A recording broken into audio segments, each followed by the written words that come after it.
Hello అండి, అందరికీ నమస్కారం. నేను మీ పద్మలత కుఠి.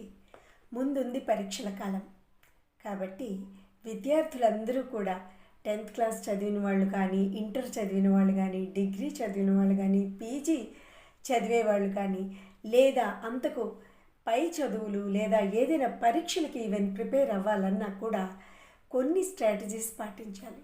వాటిలో ముఖ్యమైన వాటి కోసం నేను ఈరోజు బ్రీఫ్గా చెప్పాలనుకుంటున్నాను. మొదటిది ఏంటంటే గోల్ సెట్టింగ్ అండ్ విజన్. ఇందులోకి ఏంటి వస్తాయి చెప్పండి? లక్ష్యం అంటే ఏంటి? రెండోది అందులోని ఎందుకు అసలు లక్ష్యం అవసరం? అలాగే స్మార్ట్ గోల్ సెట్టింగ్ టూల్స్ ఏంటి? అలాగే గమ్యం లేకపోతే ప్రయాణము ఏంటి చెప్పండి? మీనింగ్లెస్. రెండో విభాగంలో నేను చెప్పబోయే అంశం ఏంటంటే డిసిప్లిన్ అండ్ టైం మేనేజ్మెంట్. చాలా ఇంపార్టెంట్.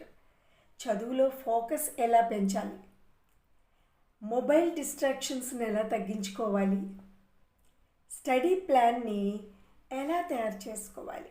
ఎందుకంటే స్టడీ మోర్ కాదు, స్టడీ స్మార్ట్ అని అంటారు. మూడో విభాగంలో సెల్ఫ్ కాన్ఫిడెన్స్ ఎలాగా పెంచుకోవాలి, నమ్మకం ఎలా పెంచుకోవాలి, నీ మీద నీకు నమ్మకం. అలాగే ప్రజెంటేషన్ స్కిల్స్ ఎలా ఉండాలి, అలాగే స్టేజ్ ఫియర్ అనేది ఎలా తగ్గించుకోవాలి. నెక్స్ట్ దాంట్లో ఏంటంటే failure and stress management. Failure and stress management. ఇందులోని ఎగ్జామ్ స్ట్రెస్ని ఎలా మేనేజ్ చేయాలి, ఎలాగా హ్యాండిల్ చేయాలి. అలాగే ఫెయిల్యూర్ తర్వాత మళ్ళీ ఎలా స్టార్ట్ చేయాలి. ఒకవేళ ఎందులో నా ఫెయిల్యూర్ వచ్చిందనుకోండి ఒక విభాగంలో, ఎలా స్టార్ట్ చేయాలి జీవితాన్ని. అలాగే కంపారిజన్ ట్రాప్ నుండి ఎలా తప్పించుకోవాలి. ఇందులో ఏంటంటే నెక్స్ట్ది కమ్యూనికేషన్ అండ్ మైండ్ సెట్ అండి. పాజిటివ్ యాటిట్యూడ్ ఎలాగ ప్రాక్టీస్ చేయాలి. అలాగే ఇంగ్లీష్ క్లాస్ రూమ్ కమ్యూనికేషన్స్ ఏ విధంగా డెవలప్ చేసుకోవాలి. అలాగే గ్రోత్ మైండ్ సెట్ ఎలా ఉండాలి. అలాగే ఎందుకంటే మైండ్ సెట్ మారితే మనిషే మారిపోతాడని అంటారు కదా.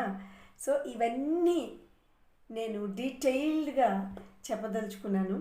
ముందు ఇవన్నీ మీలో ఉన్నాయా లేదా, మీకు ఇవన్నీ నేర్చుకోవాలని ఉందా లేదా అన్నది నాకు మెసేజ్ చేసి చెప్పండి. Thank you very much.